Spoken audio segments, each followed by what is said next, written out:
This evening, we are going to hear from Dr. Wayne Smith on U.S.-Cuban relations.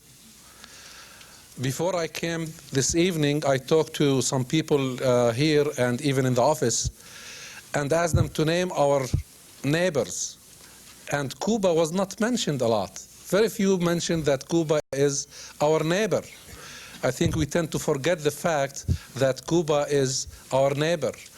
Unless we live in Florida, probably we'll hear it more. But I'm glad that we are addressing the subject of U.S. relations with Cuba. And I really do not think of any other person who's more qualified than Dr. Smith to address this subject, since Dr. Smith was recognized as the Department of State's leading expert on Cuba. So we hope to gain from experience tonight. Dr. Smith developed his expertise through education and hard work. He holds a doctorate degree from George Washington University in Washington, D.C. He also received 3 master's degrees. The first, summa cum laude, from La Universidad de las Americas in Mexico City. The second from Columbia University in New York, and the third from George Washington University. In 1957, Dr. Smith joined the State Department and worked in the former Soviet Union, Argentina, Brazil, and Cuba. He also served as the Executive Secretary of President Kennedy's Latin American task. During that period, he received the Meritorious Honor Award for his sustained excellence of his political reporting from Buenos Aires. He was cited as one of the outstanding young Foreign Service officers in the Latin American Bureau and was recognized, as I mentioned earlier, as the Department of State's leading expert on Cuba. Dr. Smith edited, authored, and co-authored several books and articles on Soviet policy in Latin America, the Falklands, Malvinas dispute, the U.S.-Cuban relations, on Fidel Castro, and on Nicaragua. Dr. Smith was a senior associate at the Carnegie Endowment for International Peace. Since 1992, he has also been a senior fellow at the Center for International Policy in Washington, D.C. Currently, he is also a visiting professor of Latin American Studies at Johns Hopkins University.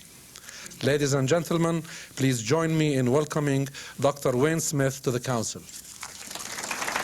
Dr. Smith.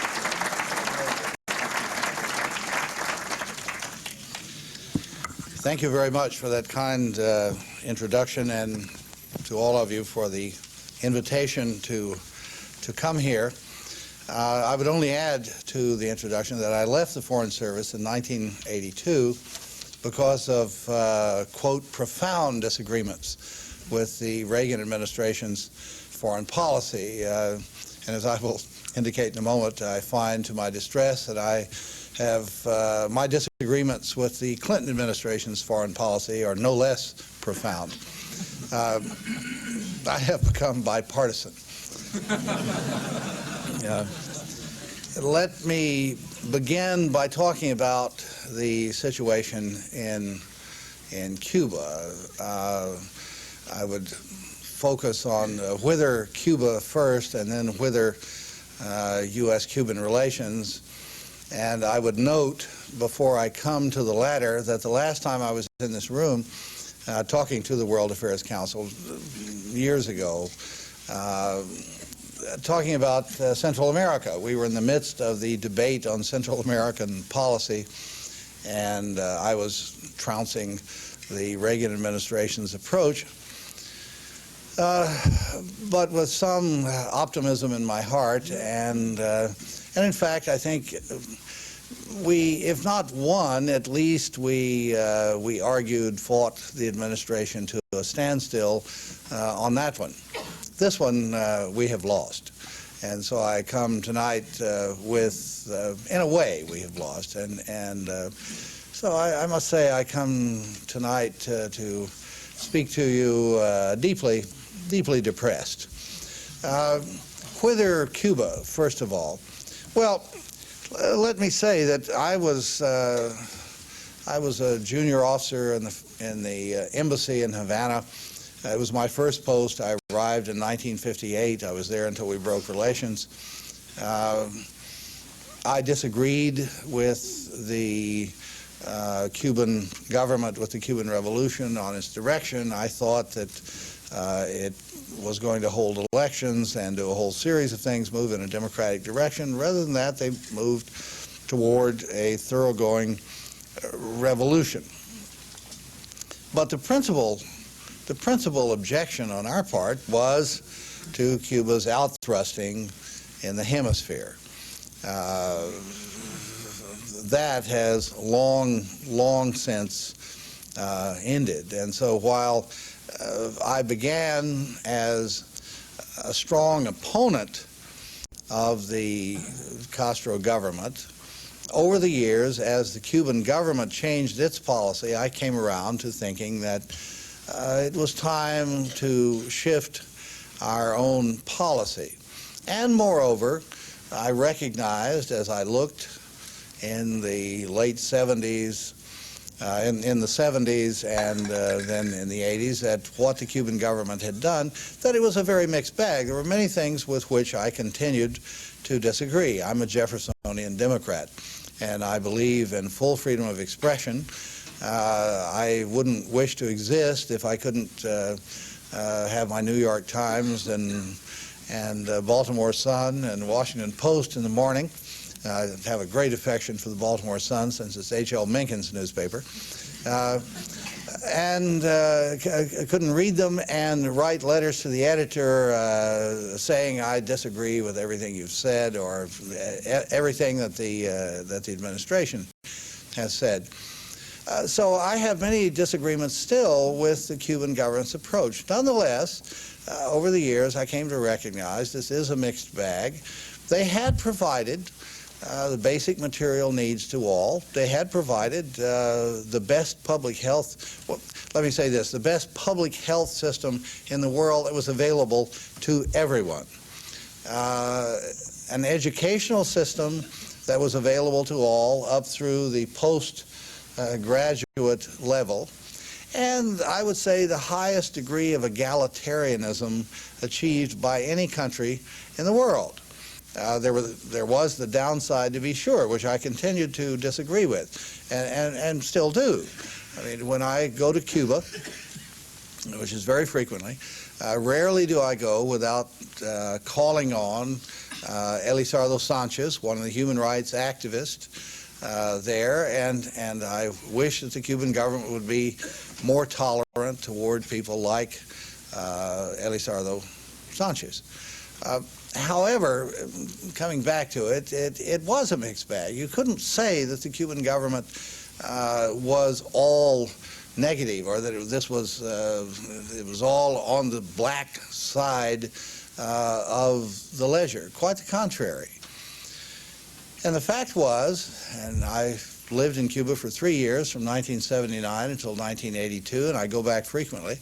The fact of the matter is that the Cuban people recognize that, and while there are many disagreements, and there are people who disagreed early on with the course taken by Fidel Castro, while there is discontent in Cuba because of economic conditions today, the fact of the matter is that there is a high degree of support for the Cuban government, which will never be recognized, I think, over inside the Beltway or in Miami, but which exist. A poll contracted for by the Miami Herald here a few weeks ago, a poll carried out by the Gallup polling service and published in the Miami Herald, indicated that the majority of Cubans feel that their principal economic problem is the U.S. embargo. In Miami, it's said that the Cuban people universally support our embargo. When you say anything is universally supported, you're talking about 11 million people. You know you're not hearing the straight of it, because 11 million people never agree universally on anything. But the fact of the matter is that I think human nature for most Cubans to think that at least part of their problem, if not the principal problem, has to do with the U.S. embargo. And the poll also indicated a very high degree of support for the Cuban government. I was in Senate hearings a few months ago. Lincoln Diaz-Balart came in, Congressman Lincoln Diaz-Balart from Miami, and made the statement that the Cuban people universally support our embargo and that the Castro government is on the ropes, it's ready to fall. And that there has been no change whatsoever in Cuba, that Castro rigidly refuses any sort of reform. Well, that is not the case. I think Castro does not wish to reform. He's spent 30 years building a system, building a revolution, and certainly he's not enthusiastic over changing the whole structure. But he is pragmatic enough to understand that he really has no choice. The Soviet Union has collapsed. The socialist system has collapsed. Cuba has lost its preferential trading relationship with the Soviet Union and the socialist world, which no longer exists except for China, which is on the other side of the world and not of much help. So that there isn't really any choice in the matter. Cuba now must depend upon market economies for trade and investments. And it must adjust its system to those market economies around it in this vastly changed post-Cold War world. The Cubans have looked at what happened in the Soviet Union and Eastern Europe, and they do want this to be a carefully controlled process. They don't want to happen in Cuba what happened there, that everything simply comes unglued. And so the tendency is to move forward slowly and cautiously, and many of us, myself included, would say that they are moving too slowly, too cautiously, that they're erring on the side of caution. But that is something that can be debated. They have an argument on their side, too, as they look at the Soviet Union and Eastern Europe. But the fact of the matter is that changes are being made, reforms have been undertaken, and especially on the economic side. They have opened up to private enterprise on an individual basis. In other words, individuals can open any sort of enterprise, TV repair, garages, laundries, so forth. Supposedly, you can't hire anybody. This has to be, just an individual opens a shop. Well, it's not working that way, and it can't, of course. You can't open a shop. Often you can't open a shop without employing somebody. And there are now unemployed because of the effort to rationalize the state enterprises, and people are being laid off. What are they going to do with those people? Simply keep them on a pension? That doesn't make any sense. And so people are being hired. I talked to a restaurant owner, one of these private restaurants, a year or two ago, who employs 7 people. He has 3 restaurants. He employs 7 people in one and 8 or 9 in another, and his wife and son and 3 other people run the first place. This will expand. It will expand also into what I think the Cubans won't call companies, private companies. They will call them cooperatives or something else, but which will in effect be that. And how can that not happen? If you're saying individuals can open enterprises, and you're saying to foreigners that they can come in and invest and open an enterprise, then Cuban citizens ask, well, if the foreigners can do it, why can't we? Why can't groups of Cuban citizens go together? And that also will come. In other words, the reform process has begun, and I think will take on a momentum of its own, and will lead Cuba, already is leading Cuba, to a very different kind situation or configuration. It seems to me inevitable that the Cuba of 5, 6, 7 years will look very much like a social democracy with a mixed economy. There's already a high degree of freedom of religion. The margins for expression are expanding, although I wouldn't certainly go so far as to say there is full freedom of expression, and there's no freedom of press. There's still only Granma, which even Castro has described as the dullest newspaper in the world. But he has been so describing it for years, and it's never changed. But freedom of the press is one thing, freedom of expression is another, and that is expanding. As for political reforms, they now have elections for the national, well, elections. They held what they called elections for the National Assembly in February of '93, and this is for the first time. Prior to that, elections were held at the grassroots level. You elected municipal councils, and those elections were really quite democratic and fair. The nominating process was open. The party played no role in it, and the election is by secret ballot, and there are several candidates for each slot. But in this process, you elect your representatives to the municipal council, and the municipal councils decide things like when the garbage is collected and when the streets are paved. They don't play any role on the national level. And then that was the end of the electoral process. The municipal councils themselves then elected their representatives to the National Assembly.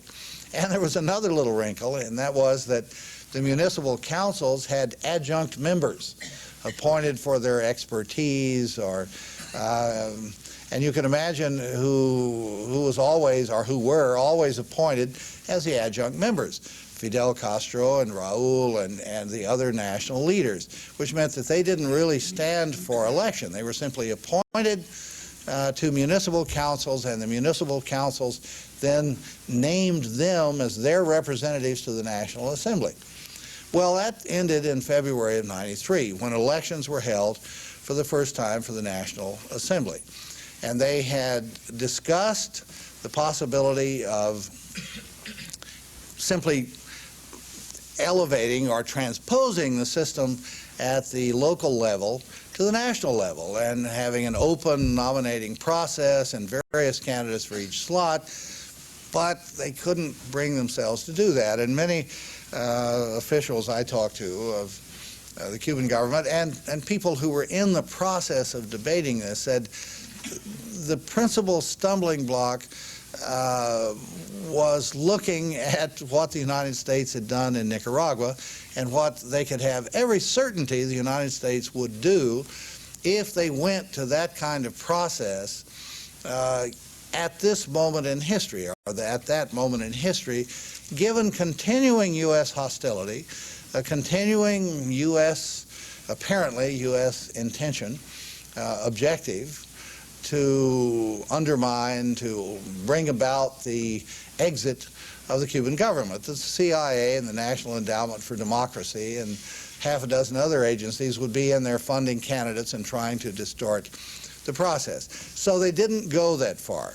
The nominating process for that, and perhaps for other reasons, the nominating process was quite closed. It was a matter of the municipal councils, again, deciding who the candidates would be, and there was only one candidate for each slot.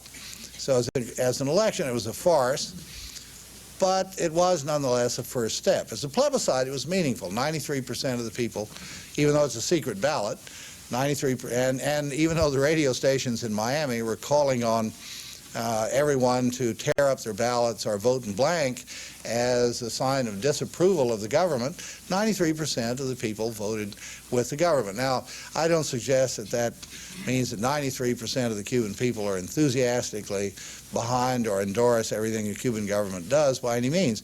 I would say that it suggests there's a lot more support for the government than we would believe, or we would be led to believe by the rhetoric in the streets of Miami. And there's no reason to think that this process won't go forward. Indeed, the Cubans say that this is not the end of the process. The electoral reform law will be further refined, discussed, changed, and that perhaps by the next elections, 1998, that there will be several candidates for each slot. In other words, change is taking place in Cuba.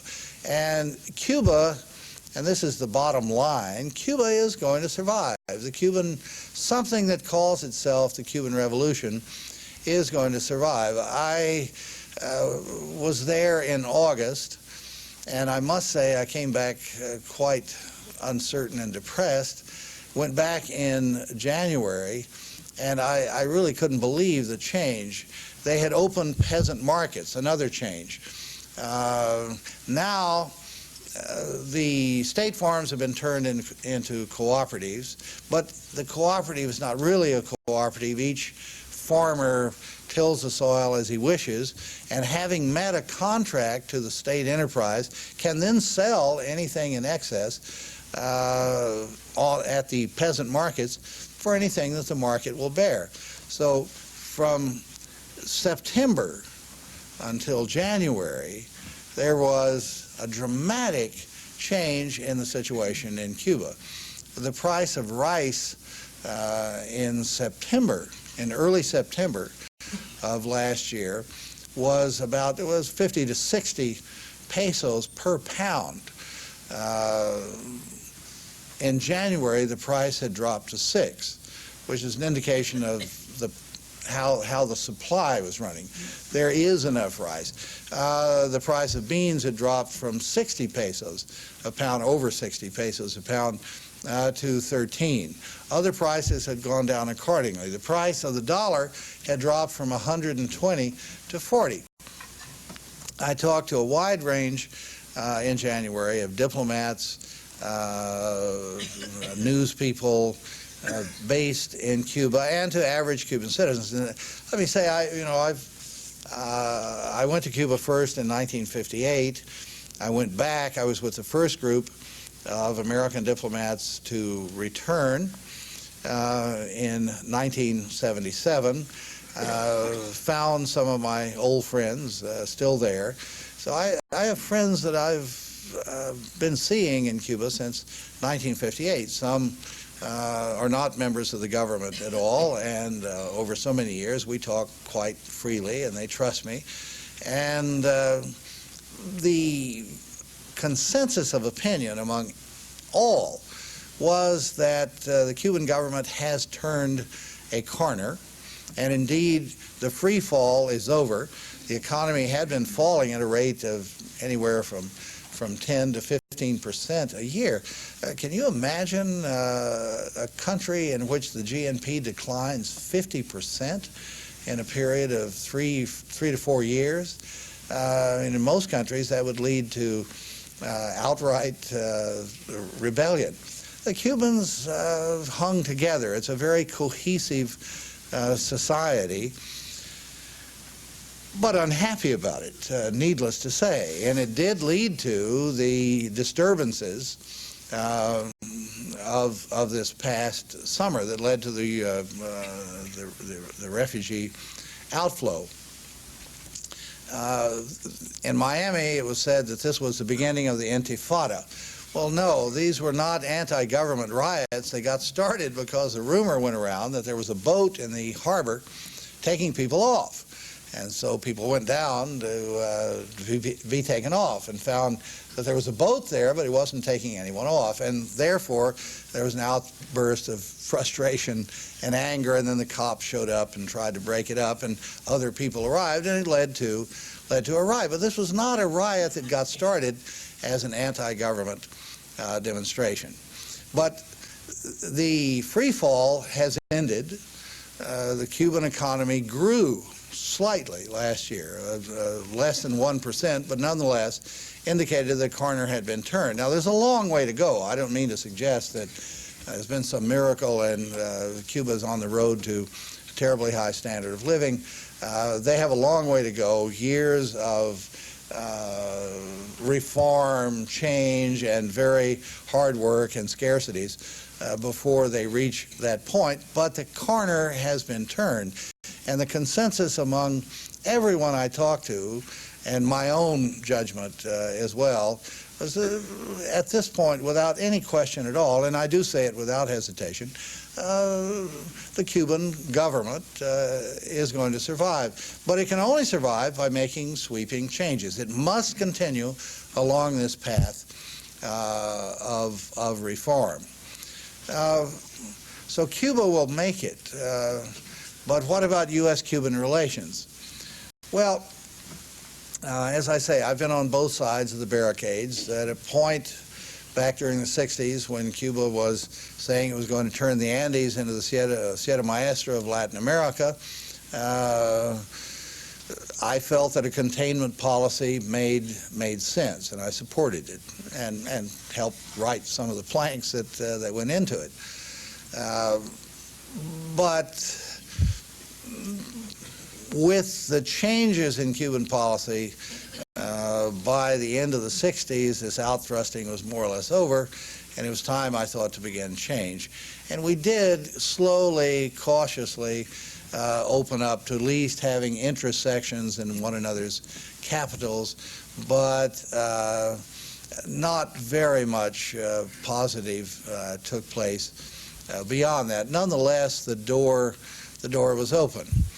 And I will say that during the Cold War, at least there was a certain logic to U.S. policy. I mean, when I was the chief of the intersection in Havana, and I would, from time to time, upon instruction, go in and say to the Cubans, now, look, you fellows must understand that while there are things we can do to place our relationship on a more rational basis, so long as you are the military allies of the Soviet Union, our principal global rival in the world, and so long as you have 40,000 troops in Africa, and so long as you are meddling in revolutionary situations in Central America and elsewhere, that places a definite limitation on how far we can go. But if you would once address those conditions, if you would get your troops out of Africa, if you would stop meddling in revolutionary situations, if you would begin to just reduce your military ties with the Soviet Union,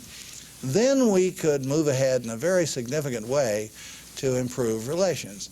And I felt that was sensible. That was I was very comfortable in making that statement, and I think the Cubans understood it. It was logical. Well, ladies and gentlemen, the Cuban troops are long since out of Africa. In fact, they signed an agreement with us, an agreement brokered by the United States in 1988, a tripartite accord, South Africa, Angola, and Namibia involved as well, that brought about the withdrawal of all Cuban troops from Africa, and the Cubans scrupulously abided by that agreement. And I think, naively perhaps, expected that that might lead to some small improvement in U.S.-Cuban relations, not in the least. The Cubans also, during these talks, at a coffee break, the Cuban delegation came to the U.S. delegation and said, if you ever want to discuss all the disagreements between our two countries in the same constructive way that we have conducted these talks on Southern Africa, we stand ready to enter into such talks. And the American delegation, honorable men all, sent back a report to Washington on that and got a very quick reply. We have no interest in talks with the Cubans, and there was something of a reprimand, an implied reprimand to them for having allowed this to come up. And certainly we didn't respond favorably or positively to the fact that the Cubans had addressed this one of our major concerns, the presence of their troops in Africa. On the contrary, and we were talking to a Cuban official about it who was rather puzzled because we followed up very quickly by opening TV Marti, which was seen as a new sanction against Cuba. And at this point, the Cold War is over. It's no longer a matter of talking about a reduction of the Soviet-Cuban military alliance. It's finished. There isn't any more Soviet Union. The Cold War is over. All Cuban troops are out of Africa. Cuba is not meddling in revolutionary situations in Central America or anywhere else in the world today. All the things I said as chief of mission that if they addressed would bring a positive response from us have been addressed.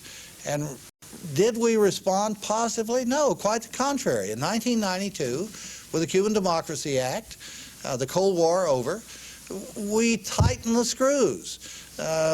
We increased the sanctions against Cuba. Now, I will say that at that point, perhaps there was some logic. As it was said, sure, during the Cold War, a half a loaf of bread would have been enough. If we could have just gotten them to remove their troops from Africa and so forth, we would have been happy.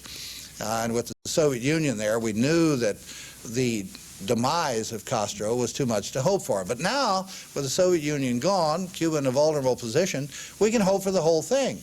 We can try to get the whole loaf of bread, bring about the collapse of the Cuban government.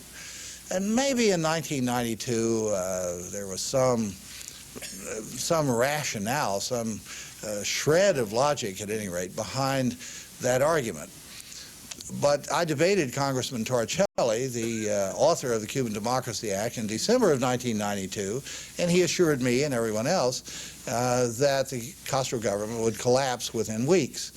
Well, they're still saying that. It will go within weeks. It isn't going to collapse. It is going to be there. It is going to survive. And our policy, our embargo, is not going to bring it down. Moreover, as we saw last summer, the results or the harvest of our policy is simply boat people. If you maintain an embargo that includes foods and medicines, while this is not, our embargo is not the principal cause of Cuba's economic crisis. I mean, the principal cause is the collapse of the Soviet Union and Cuba's loss of its preferential trading relationship with the Soviets. But if you maintain an embargo that includes foods and medicines, which is a violation of international law, you are fueling the very conditions that caused Cubans to take to the boats. And when they did, we didn't want them. No, absolutely not. We then put the pressure on Fidel Castro to halt the flow of boat people. A few weeks before, we had been criticizing the Cuban governments for stopping people from leaving by small boats. We said it was a violation of human rights, and it is a violation of international conventions. But when the flow became too heavy, when there were too many people leaving by small boat, then we go to Castro and say, stop them. Violate international conventions, do exactly what we've criticized you for doing over the past few years, and stop all these people from coming. Just to put cross the T and dot the I, the Clinton administration, in a display of cynicism, which is still mind-boggling, didn't remove the Cuban Adjustment Act from the books. The Cuban Adjustment Act of 1966, which says that Cubans arriving on our shores will be treated as political refugees and given accelerated status accelerated change of status so they can have a green card, become immigrants. Well, we didn't take that law, the Adjustment Act, off the books. We simply started stopping them on the high seas and loading them onto Coast Guard vessels and sailing them down to Guantanamo and making the argument, well, the Cuban Adjustment Act doesn't apply because they haven't reached our shores. No, they didn't reach our shores. It's like a used car salesman saying you can have a free car if you can get to my lot, but then surrounds the place with Confederates and blackjacks and sawed-off shotguns to make sure that you don't arrive.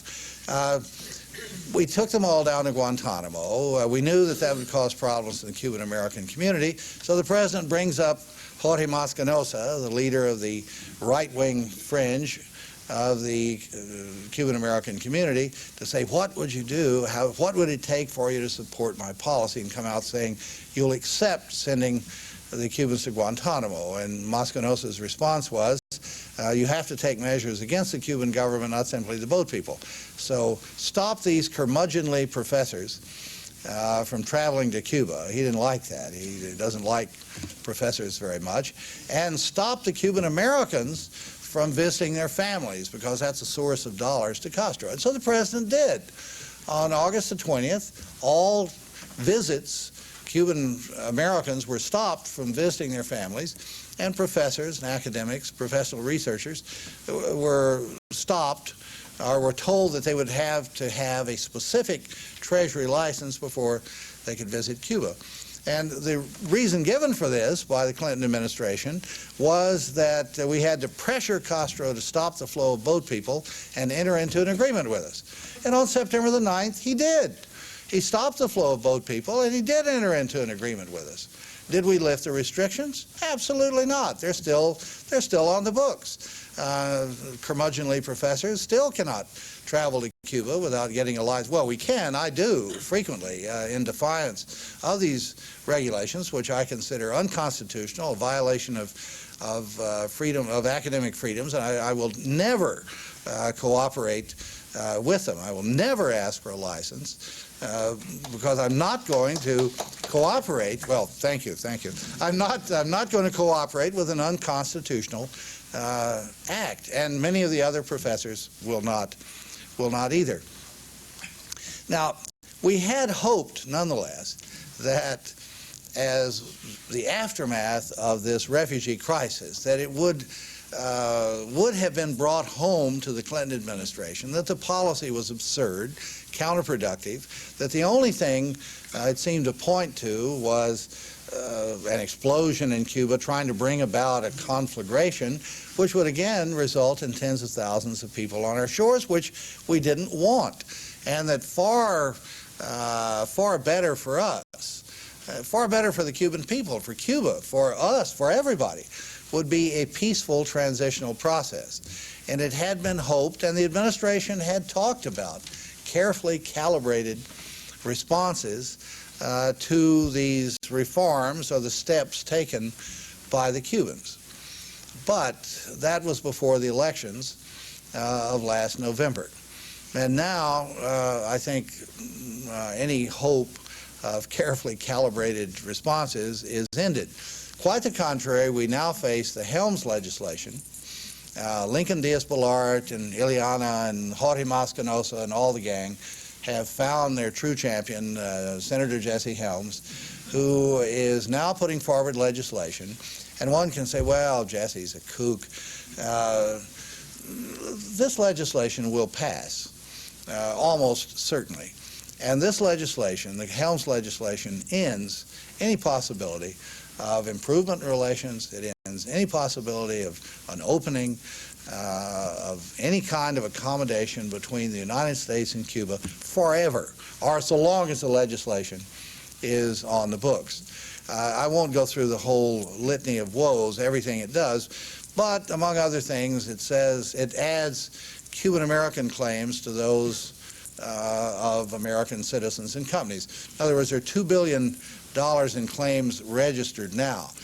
Properties lost by American companies and citizens in 1960 and 1961 and registered with the U.S. government.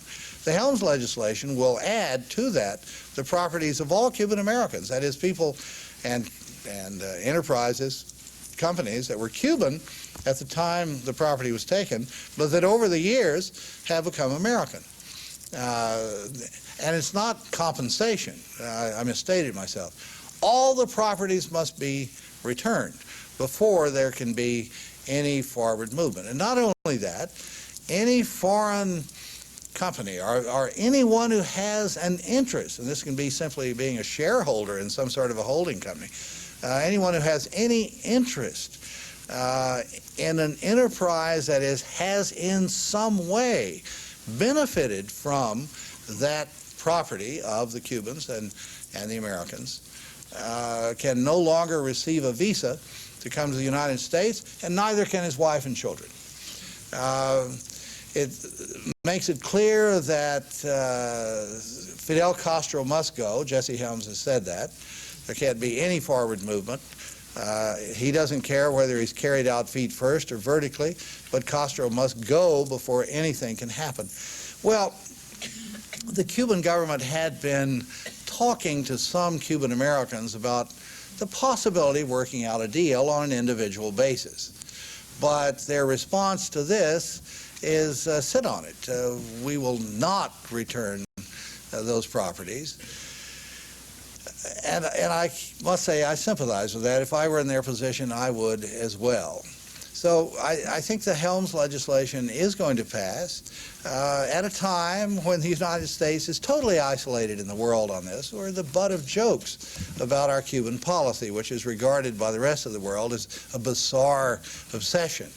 The vote in the UN last year was 101 to 2. The only country that voted with us was Israel, and it trades with Cuba and has a very active technical assistance program there. But wisely, I mean, they get a lot of aid from us, and so they vote with us and then do exactly what they want to. And one can say more power to them. But if you look at the fact that the only country that voted with us trades with Cuba, then we're totally, on the substance, we're totally isolated. Our trade embargo against Cuba is a clear violation of GATT, the General Agreement on Trades and Tariffs that we've just signed and ratified. Cuba's a full member of GATT. There's no question at all. It's a violation. Do we care?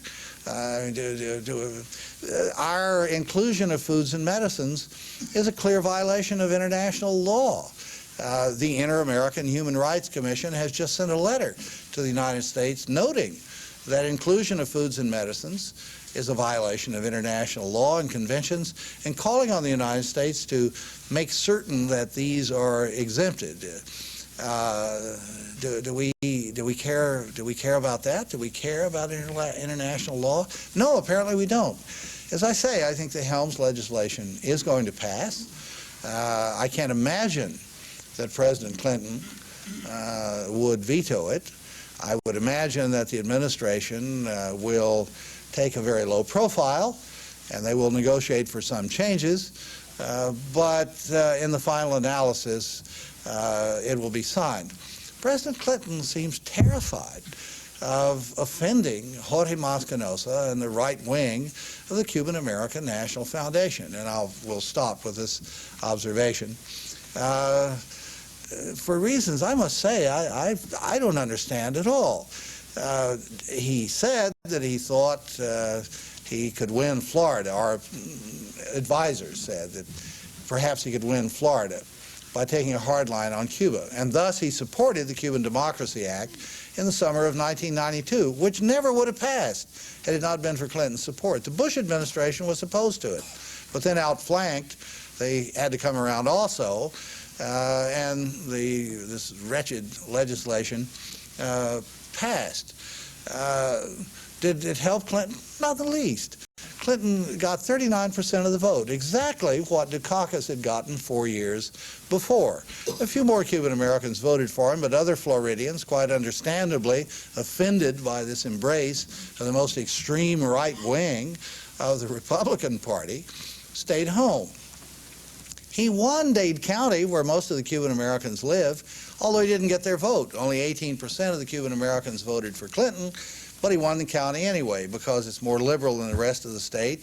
The Jewish vote, the black vote, won him the county. He lost in the northern counties, where almost no Cuban Americans live, over issues that had nothing to do with Cuba. So why is he kowtowing to these guys? I mean, what does he think he's going to win by this? I'm astonished. I've come to the conclusion that Cuban policy is set in the White House by some 25-year-old college dropout who failed Political Science 101A. But we are stuck with this policy. Again, to conclude, I think the Helms legislation will pass. It will be signed. It is a national disgrace. What does this say about us as a people, that such a policy can go forward? I mean, I look at this in the terms of U.S. interest and what our country is supposed to be all about, and I must say this is an appalling chapter well, chapter. It's a volume, an ongoing volume, which apparently will go on and on. So I have absolutely no reason to have any smiles or laughter this evening. I think we face, in terms of not only U.S.-Cuban policy, but in terms of what this says about American capability for leadership, it has some very bleak messages. Well, thank you for listening. I go on too long. The question was, is Mr. Castro well informed, and is there an heir apparent? The answer to the first question is yes. He is well informed. He reads more widely, more vociferously than almost anyone I've met. He watches international television, and yeah, he's CNN all the time. I guess all he sees now is the Simpson trial, but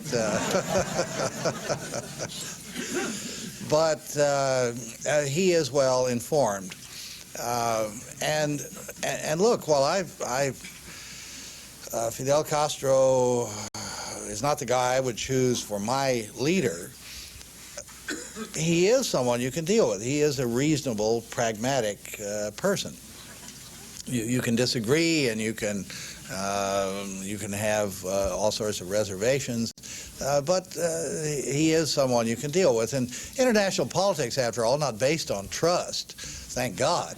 They're based on verifiable agreements. So if I were Fidel Castro, I wouldn't trust us, and we wouldn't have to trust him. But no reason we couldn't work with one another. As to the heir apparent, Raul Castro is the heir apparent. He's the second secretary of the party and the senior vice president. But I would think that by the time it comes to that, and Castro seems to be in excellent health. He doesn't smoke anymore, but he knocks back martinis at an impressive rate without showing any effects whatsoever. Has to be in good health. That the post-Castro period is probably 10 to 15 years in the future. Castro will still be the president of Cuba when Bill Clinton has long been out of, well, I mean, that may be very quickly, I know, but and maybe another president or two also. And when the time comes, I suspect it won't be Raul Castro, but that there will be some institutional process, or that you will have a group of people, perhaps at first, who will lead Cuba in a transitional government. I don't think there's any problem with succession in Cuba. There may have been at one point, but at this point, no. I really don't. I don't think that there is, because by the time it comes, I think they'll be ready for it.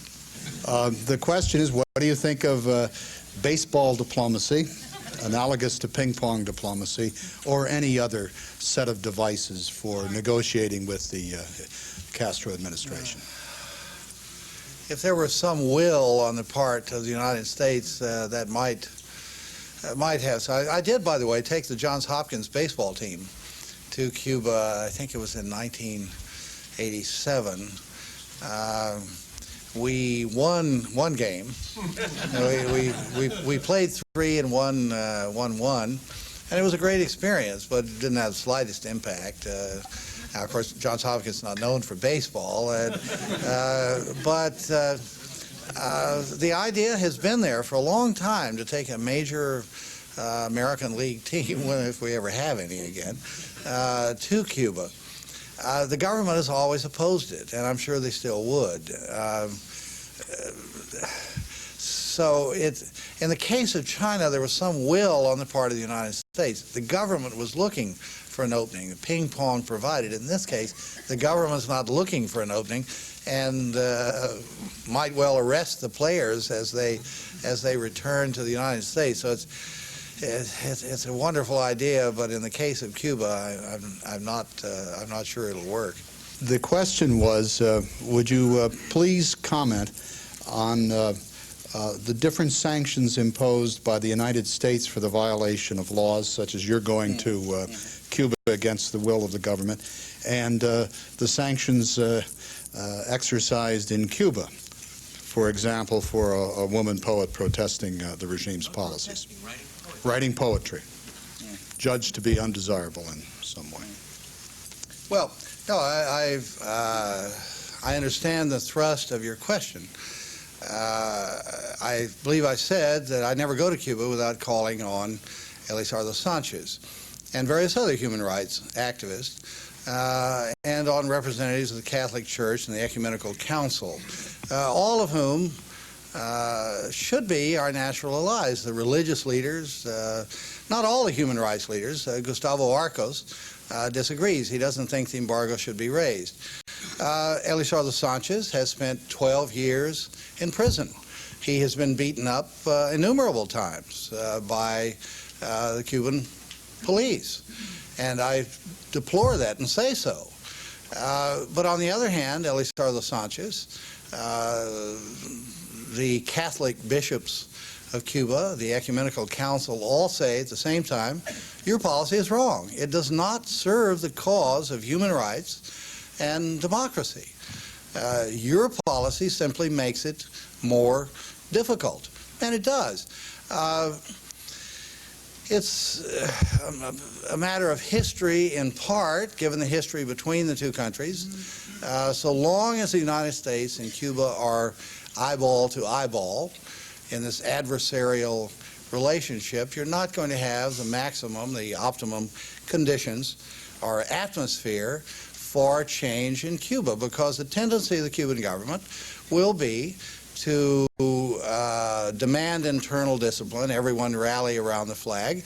And we saw that as the Cuban Democracy Act was passed. There was increased repression, and there is again with the Helms legislation. I said I am a Jeffersonian Democrat, and I am, and I deplore that kind of activity, and I think that the Cuban government has to understand that it cannot be fully accepted into the international community so long as it does carry on practices, so long as it does conduct itself in that manner against people who are expressing their opinions. Elizardo Sanchez, let me say, who has spent 12 years in prison, and while he calls for reforms and change, wants to see a more open system and so forth, at the same time is not calling for the overthrow of the government. He is simply calling for change. And I, for the life of me, I can't understand why the Cuban government isn't more tolerant toward people like him. It would vastly improve their international image if they were. I mean, this is a guy or a group of people. It's not just Elizardo. A group of people who are not a threat to the Cuban government, and by being more tolerant toward them, they could indicate that they are opening up to more freedom of expression. I point out to the Cuban government all the time that I am an American dissident. I disagree with my government's position. I say so openly. I defy a law which I regard as unconstitutional. And therefore, I naturally tend to sympathize with those who are dissidents in Cuba and insist that they also must be given greater freedoms. The difference is that our policy, our way of going about it, does not contribute to that. That's precisely one of the reasons, one of the principal reasons I disagree with U.S. policy. It does not contribute. It does not help the cause of human rights, of a more open political system in Cuba. Quite the contrary. Now, I think the more open system will inevitably come, but it will not be helped. It will come about in spite of our policy and not because of it. And as for my courage, I don't really have to make statements about traveling to Cuba. I spent my 18th year fighting with the 1st Marine Division during the first winter of the Korean War. And really sort of rest on that. Mr. Rayfeld wants to know what good arguments can people give to their congressmen to make them change their policies. There's a gentleman over there next.